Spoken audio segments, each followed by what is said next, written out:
McGrath, the king of Supercross, says Bud Light would be a mistake. Hey everybody, Walty Wanders, buckle up, strap in. I got a hard-hitting, pull no punches, no sugarcoating it, no rainbows, no sunshine. I'm just going to give it to you and give it to you straight. We got a good one to unpackage today. Buckle up, strap in, hold on to your hats and your glasses as we blow the lid off the moto industry. This is a good one. I can't wait to report. If you're new, please subscribe right away. Never been a more important time in moto history to get centered and surrounded with like-minded moto people. Iron will sharpen iron. We're going to sharpen some moto iron today. The king himself, McGrath, the king of Supercross, says if Bud Light came knocking on the door and said, "Hey, Jeremy, we got a new deal for you," would he take that deal out of his own mouth? He said, "Nope. No deal with you." Bud Light in massive trouble. Sales down. Products going back to the warehouse in massive, massive trouble. But I found this was pretty revealing. I happened to watch, I want to say, an interview he just did with, I believe, Swap Moto. I don't watch that channel religiously, but I will tune in to when the king of Supercross is giving some real talk. And he gave some pretty revealing real talk as we read between the lines and look between the moto cracks. He said, couple things come to mind. For one, some of the things that we've been saying here at the channel. You see, back in the day, McGrath was really paving the way for Supercross to get into the mainstream and become a bigger platform for our sport. They were doing a lot of ad campaigns back then, mainly print, because digital campaigns weren't really, as prevalent as we are now. We had the internet, we had television, but we didn't have everybody walking around with a supercomputer in their hands the way we do today. But he said the industry has changed. Back then, you'd get away with a lot more than you would today. He basically said that today's industry athlete are just cookie cutter robots. He said back then, you had to work on your personal brand more, and you were able to do it more freely. So basically what we're seeing now is a bunch of cookie cutter corporate controlled athletes unable to be themselves. They have no personality. And when they do, they blow it by doing something like promoting a donut for financial gain.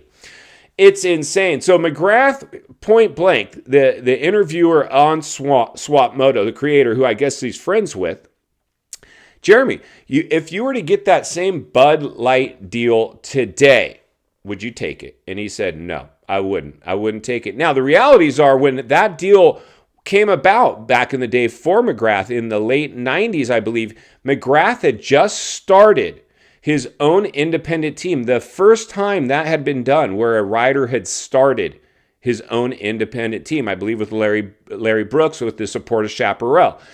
Bud Light, Anheuser-Busch, came to him and said, hey, we have a deal for you. I think it was $1 million deal. And basically, all the ink had dried, the T's had been crossed, the I's dotted, it was in place. Anheuser-Busch was, according to Jeremy, releasing a new, at that time, an energy drink, which we didn't have in the industry at that time. We didn't have the Red Bulls. We didn't have the Monsters. We didn't have the Rockstars. And it was called 180 energy drink. And so at the 11th hour, he gets a call and he says, hey, Jeremy, we've got bad news. We've basically shelved the project. There's not going to be a 180 energy drink. But because they're contractually obligated to do something, they went ahead and put Bud Light as Jeremy's title sponsor instead of the 180 energy drink. And that really segued Bud Light having this kind of this frat boy, all-American presence. They really owe Jeremy a lot because I believe Jeremy took Bud Light mainstream. Before that, they weren't the popular, they weren't the popular drink. So after their recent antics, Bud Light sponsoring a transgender TikTok star to try to reach into a new demographic, basically kicking to the curb all their core consumers who got them there in the first place, like Jeremy.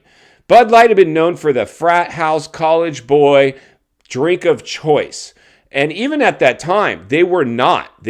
Jeremy said, hey, listen, I was actually drinking Coors Light I was drinking Coors Light. Now, Bud Light, apparently, Anheuser-Busch, sponsored Jeremy's wedding, free alcohol, the whole event, thousands, tens of thousands of dollars and booze, showed up at Jeremy's mansion at that time and sponsored the event. And still, after doing that, doing Jeremy a solid and providing free booze for the entire wedding party and the wedding itself, Jeremy asked, dude, Bud Light, that was big. That was the first time we'd seen an outside sponsor do that. They gave you all that free booze for your wedding. Would you accept another sponsorship deal if they came knocking on the door? No. He's like, not a chance. And that's, I don't know about you guys. Let me know if I was just driving down the street recently and I saw one of the mini marts, big Bud Light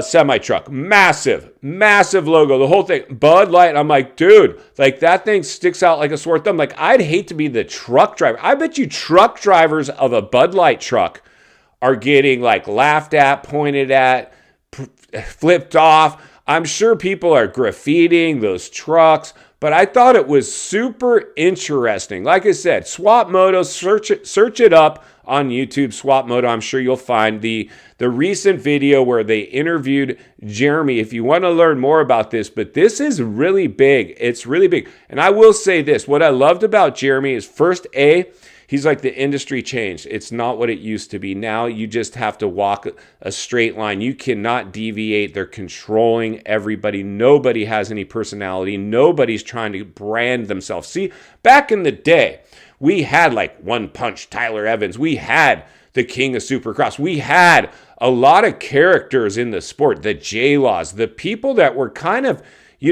pushing. And that's like even me with Triple X. Punk rock meets music. There was color in the pits. Now it's gone corporate, rigid, snowflake, controlled, and basically they're shooting themselves in the foot all by themselves. They're taking themselves out of the game. In final thoughts, I come to you as a friend, as a moto guy. Somebody wants to see you not only win on the track, off the track, understanding the waters we're swimming in now, shark infested. Even MC says this thing's gone sideways. Cookie cutter, snowflake, corporate, just crap is basically what he said. He's like, Bud Light wouldn't touch them with the 10-foot pole. Even when they wanted to sponsor my kid's wedding, ain't doing it. Bad deal for Bud Light. An incredible time in the industry. We're seeing what it did to Bud Light. We're seeing what it's about to do to the moto industry. Stay tuned as I blow the lid off it every step of the way. Because it's not only what we need, it's in fact what we deserve. If you appreciate the content, I want to humbly ask you to give the video a like, subscribe to the channel, leave a comment below. I'd love to hear from you. Social media link in the description of this video if you'd like to contact me there. And if you enjoyed this video, I think you're going to love the next video. As always, thank you for your time. Don't go over the bars. I'll see you on the next video.